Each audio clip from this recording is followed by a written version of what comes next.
Hi, my name is Bianca Ramirez, and I'll be presenting participatory culture based off this week's videos and readings.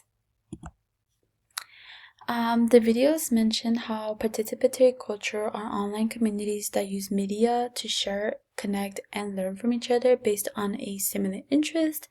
As technology is rising in the 21st century, it is important to acknowledge that online spaces can be educational, and technology can teach skills and important values that can be taught in the classroom. And adults can teach youth how to use technology ethically and appropriately. In the readings Online Fiction, the authors mention how English language learners use fan fiction communities to practice their language, writing skills, and it's a community where they can express themselves. And online platforms allow youth all over the world to connect, share stories, and build global communities. And how media use helps people express their opinions, faith, and social issues such as gender, culture, and identity issues. And in the second reading, the needed skills in the new media culture talks about how teens develop important skills outside of the class, outside of school. Some examples could be game, online communities, and media creation, and how participatory culture encourages sharing and collaboration and provides informal ownership, and participants feel like their contributions matter.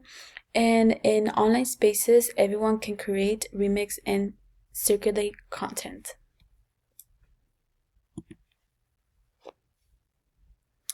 My reaction from this week's readings and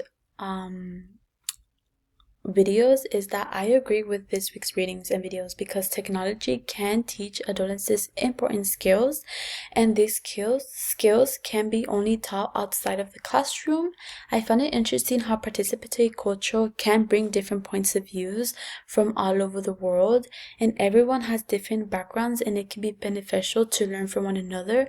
Mostly for the youth, it is really important to show diversity, how everybody comes from different backgrounds and different culture, and how technology brings so many opportunities for learning to students, like to a point how to use code and all of that, and create your own stories, to a point where learning different point of views from all over across the country. And then and I do believe that this can be useful in education, and we should find ways to integrate technology and education instead of taking away technology from students. As one of the videos mentioned, that educators should teach that in the classroom, how to use it ethically and appropriately.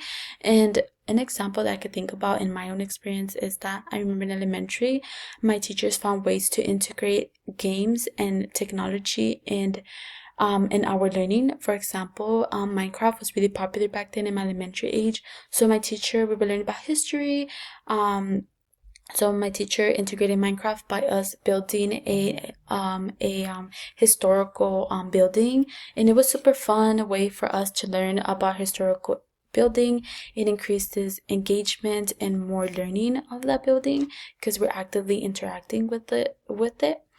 And then all of the videos and readings do bring great ideas and findings that support education technology being useful in learning, and I do believe that it should continue. And I do believe that now technology is being more used because there's a lot of educational apps. I know people use YouTube in the curriculum and many much more platforms. Thank you for watching.